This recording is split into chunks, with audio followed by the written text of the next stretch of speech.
After cleaning the skimmer, we actually come out now to the pump.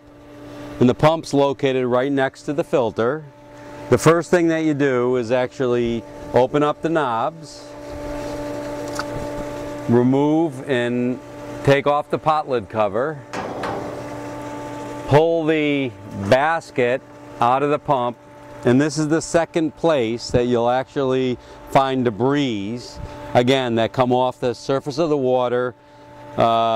Biggest debris get collected from the skimmer, and then the smaller debris get collected in the pump, and then the finer particles will be collected in the filter. So what I want to show you is emptying out the basket in the pump, putting the pump basket back in place, checking that the gasket is clean of debris and is seated down properly, just like you see here.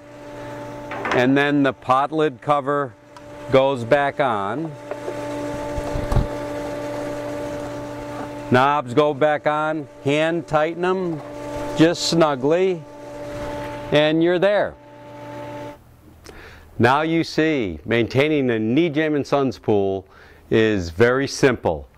Follow these instructions.